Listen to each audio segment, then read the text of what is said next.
तो गाइस कैसे हैं आप सब लोग। होमलेस द ब्रदरहुड की एपिसोड 13 के साथ हाजिर हूं। तो लास्ट एपिसोड के एंड पे हमने देखा था कि हमारा सुहान जो होता है वो बेहोश हो जाता है और मास्टर से उठाकर वहां पर से निकल आते हैं और एक पेड़ के नीचे जाकर बैठे होते हैं। तो हमारा सुहान उनसे पूछता है कि मुझे क्या हुआ था। तो मास्टर उसे बताते हैं कि तुमने यहाँ पर ग्रेट एवोल्यूशन स्वर्ड आर्ट को मास्टर कर लिया है और साथ ही उसे बताते हैं कि आज से तकरीबन 30 साल पहले जब मैं यहाँ पर डिसाइपल हुआ करता था, मैं सॉदर्न डेजोलेट स्वर्ड टॉम का डिसाइपल हुआ करता था। वहां पर मैंने एक स्पेशल टेक्निक सीखी थी जिसे स्वर्ड आर्ट कहते हैं, यानी जिसे evolution great evolution sword art कहते हैं। इस टेक्निक को सीखने के लिए काफी सारी डिमांड्स की जरूरत पड़ती है, यानी कि इसके लिए आपके अंदर काफी सारा टैलेंट होना चाहिए। एक बार आपने इस टेक्निक को मास्टर कर लिया तो इस टेक्निक को मास्टर करने के बाद आपका जो स्वर्ड हार्ट है वो बहुत ज्यादा अच्छे से कंडेंस हो जाता है और कंडेंस होने के बाद आपकी मेरिडियंस के अंदर मिक्स हो जाता है, जिससे ये तलवारबाजी की टेक्निक आपको बहुत ज्यादा पावरफुल बना देती है। लेकिन मैंने वहां पर स्वर्ड टॉम के लोगों को 30 साल पहले धोखा दिया था। मैंने उनको धोखा दिया और वहां पर से काफी कुछ सीखने के बाद भाग कर आ गया। इस वक्त हमारी मार्शल आर्ट्स की दुनिया में सिर्फ और सिर्फ 2 ही ऐसे नाम है जो कि बहुत ज्यादा फेमस है, जिनमें युई फोयुई और डू चैंग का मास्टर जैन कियांग क्यू है।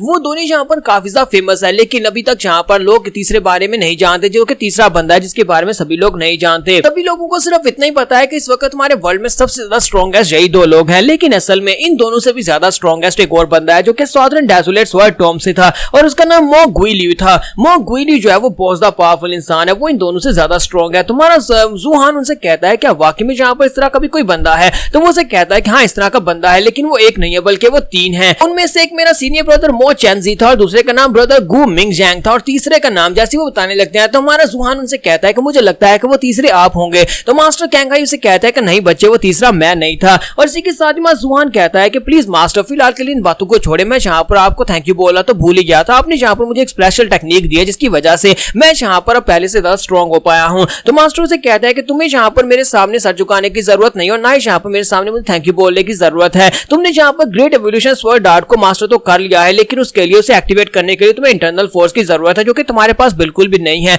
और तुमने यहाँ पर एक स्पेशल टेक्निक को मास्टर किया हुआ है जो कि शूरा ब्लड लाइन आर्ट है। शूरा की ब्लड लाइन आर्ट जो है वो डिमोनिक एनर्जी है और उसकी मदद से तुम यहाँ पर अपनी बॉडी को टेम्पर नहीं कर पाओगे। तुमने यहाँ पर दोबारा ग्रेट एवोल्यूशन आर्ट को बिना इंटरनल एनर्जी का यूज किया तो तुम अपनी बॉडी को डैमेज कर लोगे, जिसकी वजह से तुम यहाँ पर दोबारा से अनकॉन्शियस हो जाओगे और हो सकता है कि तुम मर भी जाओ। तुम्हारा सुहान वहां पर उनकी बातें सुनने के बाद सोच रहा होता है कि ये बात बहुत ज्यादा लकी है कि मैंने यहाँ पर एक नई स्वर्ड आर्ट को सीख लिया, क्योंकि मैं एक बहुत ही गरीब लड़का हूं, मेरे पास कोई बैकग्राउंड नहीं है और कोई मुझे यहाँ पर स्वर्ड टेक्निक सिखाने वाला नहीं है। मास्टर ने मुझे यहाँ पर टेक्निक सिखाई है तो मुझे यहाँ पर अब इनर फोर्स को भी मास्टर करने के बारे में सोचना होगा। तो इसी के साथ ही मास्टर से कहते हैं कि मैंने यहाँ पर तुम्हें अपने पास एक स्वर्ड टेक्निक दी है, इसका मतलब यह है कि हम दोनों यहाँ पर अगर देखा जाए तो मास्टर एंड डिसाइपल बन चुके हैं, क्योंकि मैंने यहाँ पर तुम्हें टेक्निक दी और तुमने इस टेक्निक को रिसीव किया, लेकिन हम दोनों के दरमियान में ऐसी कोई बॉन्डिंग है ही नहीं। मैंने यहाँ पर तुम्हें डायरेक्टली अपना डिसाइपल नहीं बनाया, इसी वजह से हम दोनों के दरमियान में ऐसा कोई लगाव नहीं है। अगर तुम चाहो तो मुझे अभी छोड़कर जा सकते हो, क्योंकि जिन लोगों को हमने यहाँ पर जिंदा छोड़ दिया वापस जाकर अपने मास्टरों को इस बारे में बताएंगे कि मैं यहाँ पर बुरी हालत में और जख्मी हूँ, तो वो लोग मुझे ढूंढते हुए यहाँ पर जरूर आएंगे और एक ना एक दिन मुझे मार डालेंगे। तुम अभी यहाँ पर मुझे छोड़कर चले जाओ। तुम्हारा सुहान कहता है कि नहीं मास्टर, मैं पिछले कुछ महीनों से आपके साथ और मैं यहाँ पर आपको बिल्कुल भी नहीं छोड़ना चाहता। मुझे आपके बारे में एक बात पता चली है कि आप एक बहुत ही अच्छे इंसान हैं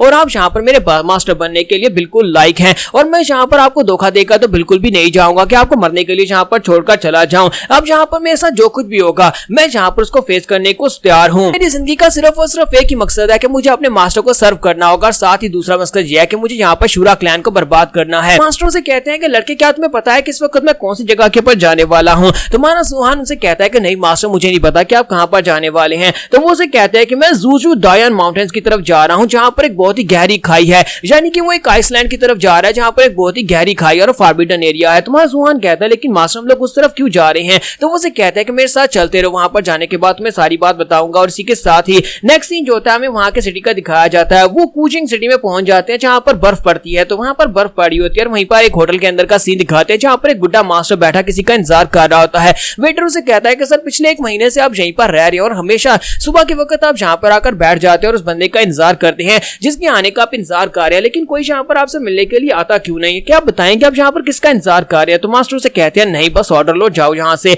और इसी के साथ ही दरवाजा खुलता है तो मास्टर कहते हैं लगता है वो आ गया। और इसी के साथ ही हमारे मास्टर कैंगाई और साथ में सुहान दोनों वहां पर अंदर एंटर होते हैं। तो मास्टर कैंगाई उसे कहते हैं कि बुड्ढे खुसट गए, प्लीज मुझे माफ करना, मैंने यहाँ पर तुम्हें काफी ज्यादा वेट करवा दिया। तो वो उसे कहते हैं कि नहीं ज्यादा वेट नहीं करना पड़ा, मैं सिर्फ 1 महीने से यहाँ पर तुम्हारा इंतजार कर रहा था। तो मास्टर कैंगाई उसे कहता है प्लीज मुझे माफ करना, तुम यहाँ पर मेरे पर ब्लेम भी नहीं डाल सकते क्योंकि मेरे हालात ही ऐसे हैं। तुम्हें पता है कि हर कोई मेरा दुश्मन है और रास्ते में मेरे पर अटैक हो गया था जिसकी वजह से मैं बहुत ही बुरी सिचुएशन में पड़ गया था, लेकिन फिर भी यहाँ पर तुम सजा के तौर पर मुझसे कोई फेवर मांग सकते हो। तो मास्टर उसे कहते हैं कि मैं यहाँ पर तुमसे सिर्फ और सिर्फ एक ही फेवर और मेरी सिर्फ और सिर्फ एक ही ख्वाहिश है, क्यों ना तुम यहाँ पर मर जाओ। पिछले कई सालों से मैं सिर्फ यही कह रहा हूँ कि मैं तुम्हारा चेहरा दोबारा नहीं देखूंगा। तो मास्टर कैंगाई इसी के साथ उसके सामने बैठ जाते हैं और कहते हैं कि तुम कुछ ज्यादा ही जेनरस हो, तुम्हारी ये विश कभी पूरी नहीं होने वाली और मैं यहाँ पर इतनी जल्दी नहीं मरने वाला। और इसी के साथ ही वो वेटर से कहता है कि वेटर चलो जल्दी से हमारे लिए यहाँ पर खाना ले आओ, 3 लोगों के लिए अच्छा सा बढ़िया सा खाना लेकर आओ। और वेटर जो होता है उनसे कहता है क्यों नहीं सर, मैं अभी जाता हूँ। जबकि हमारा जूहान जो होता है वहां पर बैठा दोनों की बातें सुन रहा था और कहता है कि ये दोनों की बातें सुनकर तो ऐसा लगता है जैसे एक दूसरे के दोस्त हैं, हालांकि ये दोनों यहाँ पर किस तरह से एक दूसरे से बात कर रहे हैं।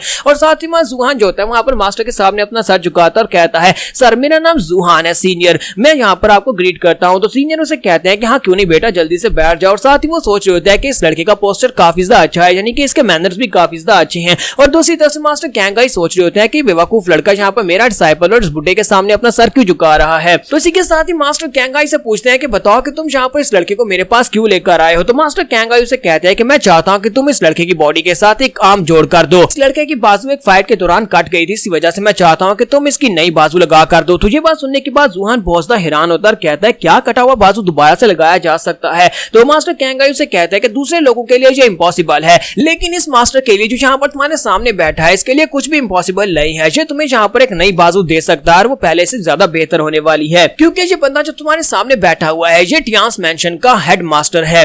जूहान वहां पर हमें टियांस मैंशन के बारे में बताता है कि यहाँ पर एक बहुत ही बड़ी पावरफुल फोर्स है जिसे हम लोग टियांस मैंशन कहते हैं। टियांस मैंशन की पावर लेवल जो है इंपीरियल फैमिली के बाद आती है, क्योंकि इंपीरियल फैमिली यहाँ पर सबसे ज्यादा स्ट्रॉन्गेस्ट है और उसके बाद दूसरी फैमिली जो है वो टियांस मैंशन है और उसके बाद यहाँ पर छोटी मोटी फैमिलीज आती हैं। लेकिन टियांस मैंशन की पावर को यहाँ पर इग्नोर नहीं किया जा सकता। लेकिन अफसोस कि जब से यहाँ पर नया एम्पर बैठा है, नया एम्पर ने बैठने के बाद से टियांस मैंशन की पावर्स को बहुत ज्यादा रिड्यूस कर दिया, क्योंकि वो लोग जानबूझकर यहाँ पर लॉन्ग नाइट की जो डिवीजन है उस आर्मी को ज्यादा सपोर्ट करते हैं, जिसकी वजह से लॉन्ग नाइट पवेलियन पहले से ज्यादा बेहतर होती जा रही है। टियांस मैंशन सिर्फ और सिर्फ नामों में ही रह गया है, हालांकि ये इतनी ज्यादा पावरफुल फोर्स नहीं रही, लेकिन इनका हेडमास्टर क्या वाकई में यहाँ पर किसी का बाजू भी जोड़कर दे सकता है, ये बहुत ही हैरानी की बात है। हेडमास्टर जो होते हैं वहां पर उससे पूछते हैं मुझे एक बात तो बताओ कि मैं इसका बाजू तो जोड़ कर दे सकता हूँ, लेकिन इस लड़के की बॉडी के अंदर से डिमोनिक एनर्जी क्यों निकल रही है। तो मास्टर से बताते हैं कि तुम्हें अच्छी तरह से पता है कि हेलशूरा क्लैन के लोग कितने घटिया हैं, वो यहाँ पर छोटे छोटे बच्चों के साथ क्या करते हैं, वो उनकी बॉडी के अंदर डिमोनिक सीड डाल देते हैं, उन्हें एक स्पेशल टेक्निक देकर जिससे वो डिमोनिक एनर्जी को गैदर करें।